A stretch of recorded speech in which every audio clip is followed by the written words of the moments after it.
We have come again with another information. And yesterday, you will notice that we uploaded that IBB is now clamoring for restructuring, that power should be given to states. And we say we will not listen to anybody. We no go agree for anybody. No, no, no. As we they speak.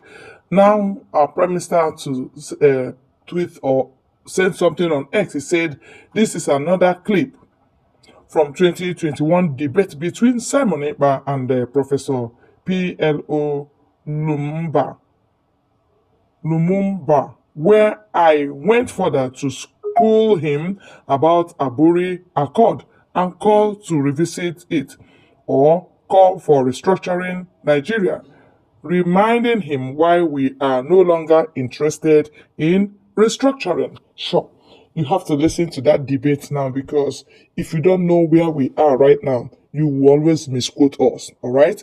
Please, let's hear him out. You mentioned something about an Aburi Accord, whether it is need to visit that or something like that, maybe because of what I have said earlier. Let me also put this in your mind, that the issue of Aburi, when we talk about Nigeria, the issue of Aburi is a no-go area, because a lot of things have changed. During the time of the Aburi Accord, we do not have 6 terrorist groups in Nigeria. And that 6 terrorist group, they are coming from one particular region. We do not have that during that time.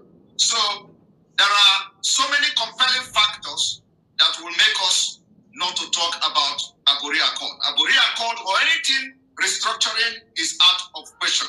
Of course, some people may argue that, yes, let us restructure regionally and all that. And my question to them is, how do you restructure the 6 terrorist groups? We need to handle this issue in a way to solve the terrorists, to solve the issue of insecurity. And we say we have researched and we know how to solve it. How to solve it is to, first of all, identify the reason why you have the terrorist group in Nigeria in the first place. What are the reasons? The reason is very simple. The terrorist group are fighting for Islamic State. What is Islamic State? Islamic State is a state where you have Sharia law. The Sharia law may be very extreme, but however, there is no difference between Islamic State and Sharia law. The Sharia law, Islamic State. Islamic State is Sharia law. Now, when you disintegrate Nigeria, automatically you have disintegrated the interests of the terrorist group that were formed to make sure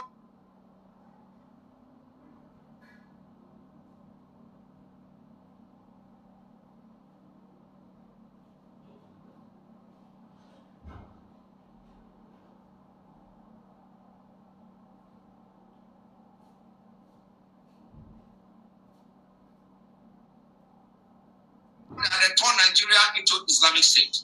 Because, as I speak to you now, the 12 northern states in Nigeria already are practicing Sharia law. And even though we have Christians in the north, the northern Nigeria will be very comfortable with their Sharia law because they're already practicing that at the moment. That will also disintegrate the interests of the terrorists who are eyeing the middle belt of Nigeria and the southern Nigeria. When that is done, when Nigeria is separated from tribal line, the interest of this terrorist group already has been disintegrated 80%. How do we end this terrorism in the north? By that time, all terrorists will either lay down their arms in frustration, or they continue to launch terrorist attacks in other neighboring countries like the Middle Belt, Biafra, and Ududua. And what do? We are going to have what we call a joint military operation for a complete wiping out of terrorists in Sahel region. Because we are going to have compromised military. When we say compromised military, is that uncompromised military. In Nigeria today, you have compromised military. You have military who are sympathetic to the terrorists. And those who are ready to fight the terrorist group in Nigeria will never be allowed to become the chief of army staff. Even if they are allowed to become the chief of army staff, the chief of army staff does not go to one front. The people that goes to one front who are sympathetic to the terrorists. So it can never work, and it can never end the war on terrorism. But disintegration of Nigeria will end the war on terrorism. It will make us, Biafra people or Duduwa people, and however, whichever country that is going to emerge from Nigeria, uncompromised military operation to bring Africa to a safe place. Like I said, the disintegration of Nigeria will be the beginning. Lastly, you also agree with what most of the things I've said, and I'm very happy for that. And it will be good that with this thing that you said I have planted in your minds today, we begin to discuss it. Let it begin to germinate. That sometime, you also agree that sometimes you need to, to disintegrate in order to come together. And that's what we're asking for. The disintegration of Nigeria, the disintegration of those who feel oppressed, who feel they are different, and for that, they are not being carried along in any government. Bringing them and making them go their way and govern themselves will strengthen the unity of Africa at the end of the day. I so submit. Thank you. Thank you so much. That is 2 minutes African time. All right. Thank you, Prime Minister, for your knowledge and understanding of politics. Yes, you can see this is 2020. This happened 2021, and this is 2024. For those of you that say he doesn't know what he's doing, he's just trying to make followership and all that, you can see that he knows what he's doing. All right? He's doing it for the Biafrans, for the love he has for Biafrans. That is the reason why he's doing what he's doing. And I want all of us to keep following and keep pushing for the restoration of Biafra.